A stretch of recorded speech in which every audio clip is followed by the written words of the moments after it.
बागेश्वर धाम महाराज जी के बारे में ये बात बहुत ही हैरान करने वाली है कि महाराज भक्त से बिना कुछ पूछे उनकी मन की बातों को पर्चे पर लिखकर भक्तों को उनकी समस्या का हल दे देते हैं। लेकिन सोचने वाली बात यह है कि आखिर बागेश्वर महाराज बिना भक्तों से पूछे उनकी मन की बात पर्ची पर कैसे लिख देते हैं। क्या उनकी इस शक्ति के पीछे कोई झोल तो नहीं है? अगर आपने इससे पहले बागेश्वर धाम महाराज के बारे में नहीं सुना है तो फिर आपने अपनी जिंदगी में क्या सुना है। बागेश्वर धाम वाले महाराज का असली नाम धीरेन्द्र कृष्ण शास्त्री है और इतनी कम उम्र में इनके पास कई ऐसी दिव्य शक्तियां हैं जो किसी को भी चौंका देने पे मजबूर कर देती है। इन्होंने अभी तक हजारों लोगों की समस्याओं के हल बताए हैं और अगर ये गलत हल बताते तो यकीनन अभी तक इनका भांडा फूट चुका होता, लेकिन ऐसा कुछ भी नहीं हुआ और ये इसका प्रमाण है कि बागेश्वर महाराज जी के पास सच में दिव्य शक्तियां हैं। सनातन संस्कृति और न जाने कितने तीर्थों की धरती है हमारी भारत और उन्हीं तीर्थों में से एक है मध्य प्रदेश के जिला छतरपुर में मौजूद बागेश्वर धाम। बागेश्वर धाम की महिमा अपरंपार है और आज पूरे विश्व में बागेश्वर धाम बालाजी और भगवान राम की कृपा से अपनी एक खास जगह बना चुका है। कोई अपनी या अपनी संतान की लंबी बीमारी से परेशान होकर, तो कोई संतान की कामना लेकर, तो कोई रोजगार कारोबार की चिंता लेकर या फिर किसी के जीवन में अशांति फैली हुई है। सभी समस्याओं से पीड़ित लाखों लोग यहाँ आते हैं और जो लोग यहाँ रोते हुए आते हैं वो भी बागेश्वर धाम से जब वापस जाते हैं तो उनके चेहरे पर एक असीम मुस्कान होती है। बागेश्वर महाराज जी यहाँ आने वाले सभी पीड़ितों की समस्याओं को दूर करते हैं। अगर कोई व्यक्ति लंबे समय से किसी बीमारी से पीड़ित होता है तो महाराज जी उन्हें अपने आशीर्वाद और बागेश्वर धाम में चल रहे निशुल्क दवाई वितरण से उनका उपचार करते हैं। बागेश्वर धाम में आकर जाने वाले हर एक व्यक्ति के जुबान पर सिर्फ यही शब्द होते हैं कि बागेश्वर धाम की महिमा अपरंपार है। कई श्रद्धालुओं का कहना है कि लोगों की सुनी सुनाई बातों के अलावा आपको खुद यहाँ आकर अनुभव करना चाहिए। जब आप यहाँ आएंगे तो आपको खुद एक दिव्य शक्ति का अनुभव होगा जो आपके जिंदगी में खुशहाली भर देगा। अगर आप भी महाराज जी के दर्शन लेना चाहते हैं तो बागेश्वर धाम पहुंचना बहुत आसान है। मध्य प्रदेश के छतरपुर जिले से बागेश्वर धाम के लिए सीधे बस मिल जाती है।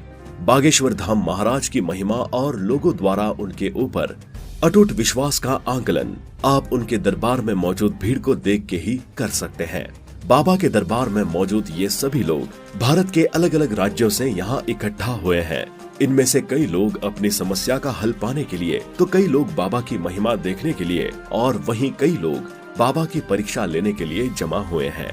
कई लोगों ने भरी दरबार में बागेश्वर महाराज जी की परीक्षा लेने की कोशिश की है, लेकिन महाराज जी उन लोगों के सवालों का ऐसा जवाब देते हैं कि दरबार में बैठे बाकी लोगों का विश्वास उनके ऊपर और ज्यादा बढ़ जाता है। एक बार दो लोग एक पर्चे पर बहुत सारे प्रश्न लिखकर बागेश्वर धाम महाराज के सामने बैठ गए। उन दोनों के मन में सिर्फ ये चल रहा था कि देखते हैं महाराज हमारे पर्चे में लिखे सवालों के जवाब कैसे दे पाते हैं।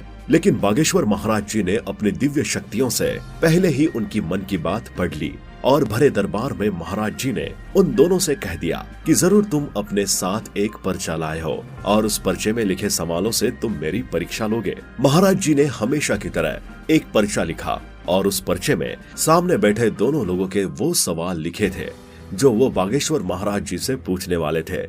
इसके बाद महाराज जी ने बोला कि बागेश्वर महाराज जी की परीक्षा नहीं लेते, कान पकड़कर माफी मांगो और तुम्हारे ऊपर हमारा आशीर्वाद रहेगा। बागेश्वर महाराज जी मदद मांगने आए श्रद्धालु की समस्या और उनकी मन की बातें पहले ही एक पर्चे पर लिख देते हैं और पर्चे में लिखी हर एक बात बिल्कुल सही होती है। बागेश्वर महाराज जी अपनी दिव्य शक्तियों की मदद से बिना श्रद्धालुओं से पूछे उनकी मन की बातें और उनकी समस्या पर्ची पर लिख देते हैं।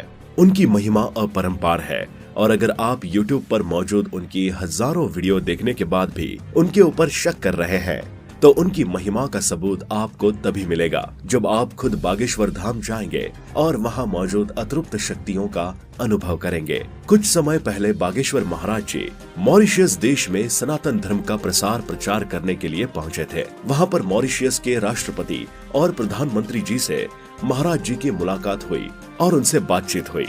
मॉरिशस के राष्ट्रपति और प्रधानमंत्री ने बागेश्वर महाराज जी का भव्य स्वागत किया और उन्हें भी यकीन हो गया कि महाराज जी के अंदर सच में दिव्य शक्तियां हैं। 4 जुलाई 1996 के दिन श्री राम कृपाल जी और भक्तिमती माता सरोज के ब्राह्मण परिवार में एक दिव्य बालक का जन्म हुआ।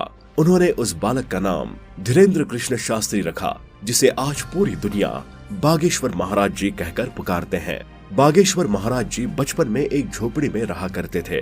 उनका बचपन इतनी ज्यादा गरीबी में बीता है कि उन्हें ठीक से 2 वक्त की रोटी भी नहीं मिल पाती थी। लेकिन जो व्यक्ति लाखों लोगों की जिंदगी में उजाला भरने के लिए पैदा हुआ हो, आखिर उस व्यक्ति की जिंदगी अंधेरे में कैसे रह सकती है। 14 साल की उम्र से ही उन्होंने बागेश्वर धाम में भागवत कथा को सुनाने का प्रयास किया, जिसमें वो धीरे धीरे सफल बन गए। इसके बाद उन्होंने बागेश्वर धाम पर ही चमत्कारी दरबार लगाना शुरू कर दिया। दरबार में आने वाले कई पीड़ित लोगों की समस्या का निवारण खुद ब खुद होने लगा। धीरे धीरे लोग समझ गए कि बाबा धीरेन्द्र कृष्ण के अंदर दिव्य शक्तियाँ हैं।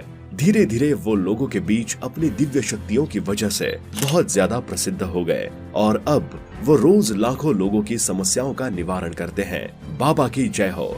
जय बागेश्वर धाम। जय हिंद। धन्यवाद।